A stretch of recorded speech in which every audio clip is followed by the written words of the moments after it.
Did you know the early Christians never gathered as a local assembly to sing to God? I know that sounds wrong, but look at what the Bible actually says, and you'll find something shocking. When Paul talks about singing, he says, "Speak to one another in psalms and hymns and spiritual songs." To one another, not to God. In Colossians, he's even more direct. Teach and admonish one another through psalms, hymns, and songs from the Spirit. The direction wasn't upward, it was horizontal. So what were they actually doing? The early gatherings looked nothing like modern church. No stage, no worship team, no audience. Paul describes it in 1 Corinthians. When you come together, each of you has a hymn, a word of instruction, a revelation. All of these must be done so that the church may be built up. Each of you, everyone participated. And notice that phrase, so that the church may be built up. Everything had one purpose, to strengthen the community, to mature the people, to build them into something that could actually reflect God's kingdom in real life. Paul was ruthless about this. When people spoke in tongues without interpretation, he said stop. Why? Because if no one understands, no one grows. He even said he'd rather speak 5 understandable words than 10,000 words no one comprehends. Now, apply that same logic to singing.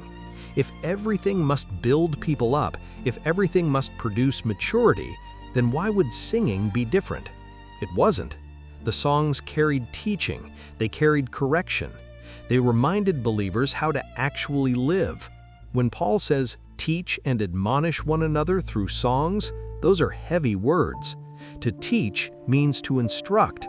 To admonish means to warn and correct.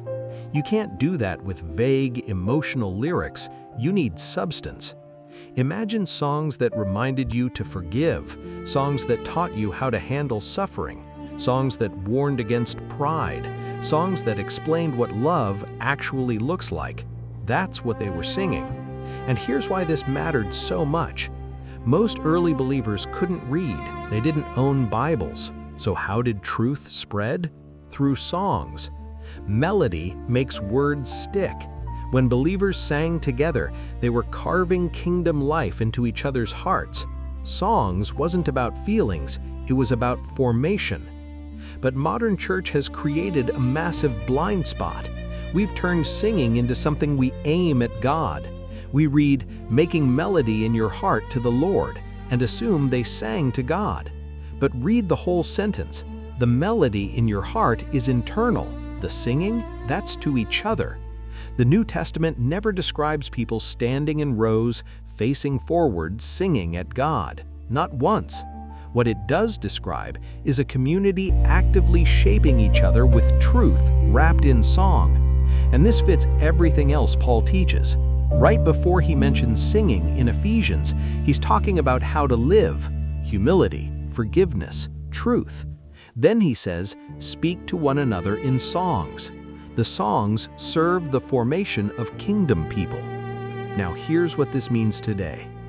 If the early church used singing to build mature communities, and we've turned it into an emotional experience aimed at God, we've lost something critical. We've lost the horizontal. We measure success by how moved people feel, not by whether they leave knowing how to actually live as followers of Jesus. The result? Christians who can sing beautifully but struggle to forgive.